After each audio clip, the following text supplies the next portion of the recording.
अली खान। मुर्तजा अली खान पुरस्कार विजेता आलोचक और पत्रकार हैं जो 10 से अधिक वर्षों से कला, संस्कृति और मनोरंजन कवर कर रहे हैं। आप नियमित रूप से टेलीविजन पर एक सांस्कृतिक विशेषज्ञ के रूप में आते हैं और प्रमुख भारतीय प्रकाशनों के लिए सैकड़ों विशेष राष्ट्रीय और अंतर्राष्ट्रीय प्रतिष्ठित व्यक्तित्व के साक्षात्कार किए हैं।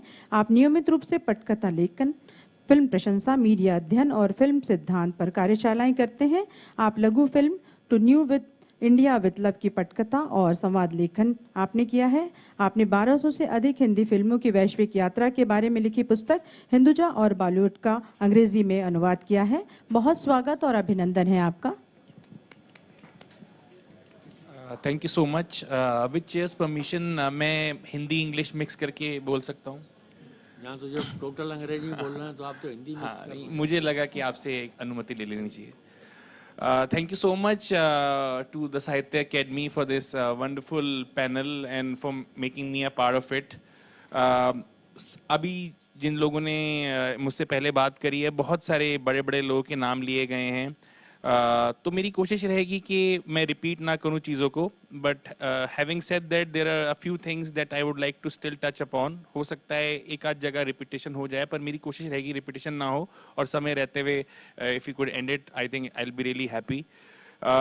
एक बहुत इंटरेस्टिंग चीज़ जो आई थिंक अभी तक टच नहीं हुई वो ये है कि प्रिंटिंग प्रेस इंडिया में कब आया। Like we are talking about James Hickey, 1780 Bengal Gazette, but ये किसी ने अभी नहीं बताया कि इंडिया में प्रिंटिंग प्रेस एक्चुअली में 1556 में आ गया था, and that was through a Jesuit priest, a Christian missionary, जिन्होंने पोर्चुगल से स्पेनिश शिप के ऊपर उसको रखवा के उस प्रेस को मंगवाया था बाइबल्स प्रिंट करने के लिए, और 200 साल तकरीबन लगे। उसके बाद आई थिंक 220 साल लगे कि उसको यूज किया जाए न्यूज़पेपर के लिए। तो प्रिंटिंग प्रेस इंडिया में आ गई थी पोर्चुगल से, बुक्स प्रिंट हो रही थी, बाइबल्स, रिलीजियस बुक्स प्रिंट हो रही थी, पर नोबडी वाज थिंकिंग कि इस तरह से भी यूटिलाइज किया जा सकता है उस प्रिंटिंग प्रेस की पावर को, and may be it can also serve as a great source of information. क्योंकि इंडिपेंडेंस का तो उस वक्त कोई सोच नहीं रहा था, because nobody was thinking in terms of truly nationalistic movement. और जेम्स हिकी के बारे में भी थोड़ा सा यहाँ बताना चाहता हूँ that he was an Irish eccentric, जो उससे पहले जेल में भी जा चुके थे डेट पे ना करने की वजह से, but somewhere he had a great dislike for the British. Warren Hastings को लेके वो बहुत ज़्यादा क्रिटिकल रहते थे। तो जब उन्होंने स्टार्ट किया तो 2 साल तक उन्होंने जिस तरह के राइटअप्स निकाले, पूरा का पूरा जो ब्रिटिश गवर्नमेंट थी वो हिल गई। They were completely shattered and they were completely shaken up कि ऐसा क्या हो रहा है, और उस वक्त उनको पता भी नहीं था क्या करना है, how to deal with it, because that was something that was never happened before. So 2 साल तक 1780 से 1782 तक ये चलता रहा बंगाल गैजेट, और जेम्स हिकी ने पूरे के पूरे हिंदुस्तान में एक नई लहर दौड़ा दी थी इंफॉर्मेशन की पावर की। आज तो हम आरटीआई की बात करते हैं, उस जमाने में एक ये नया तरीके का बॉम्ब था probably which British were not able to deal with, and that is the reason why उन्होंने 2 साल के अंदर ही इसको बैन कर दिया, and this came to an end, and James Hickey's initiative also came to an end. Lekin I think probably that was the just right kind of trigger that India needed at that point in time. हमारे देश को, हमारे देशवासियों को पता नहीं चल पा रहा था कि एक्चुअली क्या मुद्दे हैं, क्योंकि कब मुगल एरा से मराठास होते हुए कब हम ब्रिटिश रूल के अंदर आ गए थे, कब हमारे अंदर ये ट्रांजिशन हो रहा था कि अब ब्रिटिश ईस्ट इंडिया कंपनी हम पे रूल कर रही है, हम समझ ही नहीं पा रहे थे। और हम भारतीयों को ये समझ ही नहीं आ पा रहा था दैट कुछ बदलाव भी हुआ है। हमें यही आदत थी, अच्छा ठीक है, पहले कोई मुगल रूलर था, फिर मराठा रूलर कोई आ गया, अभी ब्रिटिश आ गया कोई हम पे, अब कंपनी रूल कर रही है, पहले कोई राजा महाराजा रूल कर रहा था।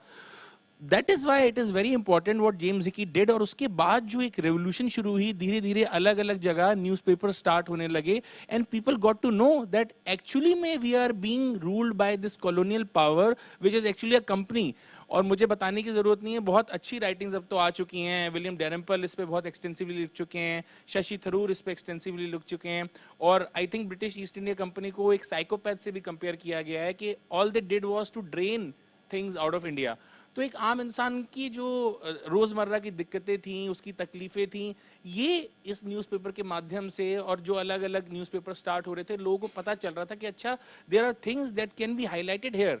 और आम लोगों के अंदर अवेयरनेस बढ़ रही थी कि भाई हम लोग एक्चुअली में एक विदेशी ताकत के हाथ में हैं, और देश के अंदर एक एकजुटता की भावना बढ़ रही थी धीरे धीरे।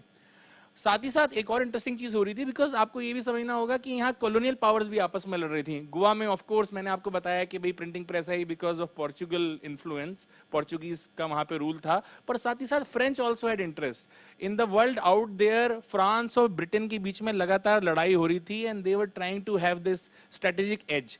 तो a lot of Frenchman had also come to India, और उन्होंने भी न्यूज़पेपर स्टार्ट कर दिए थे इंडिया में आके कि किसी तरह से इंडिया के अंदर एक अगर रेवोल्यूशन हम लेके आएंगे, क्योंकि आपको समझना होगा ब्रिटिश की असली ताकत, क्यों ब्रिटिश के पास नेवल अथॉरिटी थी, क्यों ब्रिटिश हर जगह जाके जीत जाता था, क्योंकि उसके पास इंडिया से पैसा आ रहा था। इंडिया से जो पैसा आ रहा था that was the source which was the well oiled machinery. अगर ब्रिटिश था तो it was the oil that was coming from India. पैसा, सारे की सारी ताकत, सारे के सारा जो इन्फ्लुएंस उनका यूरोप में था, वो क्यों था उनके पास? इसीलिए था क्योंकि पैसा इंडिया से आ रहा था।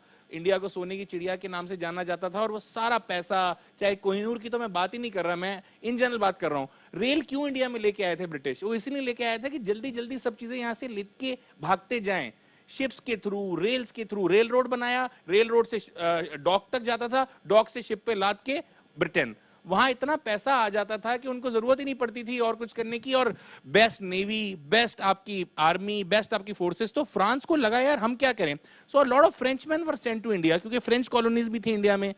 तो उन्होंने लोगों ने भी न्यूज़पेपर स्टार्ट कर दिए कि अब हम इंडिया के अंदर अगर एक रेवोल्यूशन स्टार्ट कर दें और इंडियंस अवेयर हो जाएं, क्योंकि अवेयरनेस की कमी थी, क्योंकि हम लोग तो इतने सौ सालों से पहले से ही फॉरेन रूलर्स यहाँ पे रूल कर रहे थे, तो हमें तो आदत हो चुकी थी कि क्या कोई बाहर से आएगा हम पे रूल करेगा। तो वो चीज हुई। इसीलिए 1799 में ये लोग सेंसरशिप लेके आए, जो ईस्ट इंडिया कंपनी वाले थे। 19 साल हो चुके थे जेम्स हिकी के इनिशिएटिव को, और अब तक तो वो लेके आए थे और ये सोच के लाए कि चलो अब हम इस फ्रेंच को कंट्रोल करेंगे। सो मेन थ्रेट उनका उस वक्त फ्रेंच था।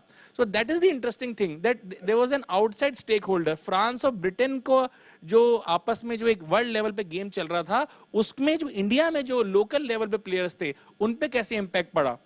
जब 1799 में when they came up with the censorship laws, that actually was an awakening call to a lot of Indians, because they also realized that there is something wrong. Otherwise आप censorship क्यों लेके आओगे? Suddenly आप James Hicky का तो was one off episode था, पर यहाँ पे आप पूरा रूल लेके आ गए, पूरा एक्ट लेके आ गए कि अब हर न्यूज़पेपर में कुछ भी छापा जाएगा, so it will be censored. So that was also another very strong moment in India's early days of independence struggle, कि लोगों को पता चला कि यार कुछ तो गड़बड़ है। और उसके बाद तो रोजमर्रा की सारी बातें आने लगी, और तकरीबन 100 साल के बाद अगर हम 1860 के आसपास की बात करें, 1870, तो a lot of vernacular papers also started. तो अभी तो इंग्लिश में ही सब कुछ हो रहा था। Now we had Gujarati, we had Bengali, we had Punjabi, and we had all the amazing, languages. चाहे नॉर्थ ईस्टर्न डायलेक्ट्स की हमने बात करी, सदर्न लैंग्वेजेस की हम बात करें, तो पूरे इंडिया में हर जगह, या अगर हम फ्रंटियर एरिया की बात करें तो वहाँ पे पश्तो वगैरह में भी इस तरह की चीज़ें हो रही थी। तो लोकल लैंग्वेजेस में लोग अखबार निकालने लगे, नॉर्मल लोग अखबार निकालने लगे। So that also inspired the people कि अच्छा हमारे देश में कोई विदेशी ताकत है और ये इस तरह से हमारे देश को एक्सप्लॉइट कर रही है। बहुत सारी चीज़ों को लेकर इश्यू हुआ।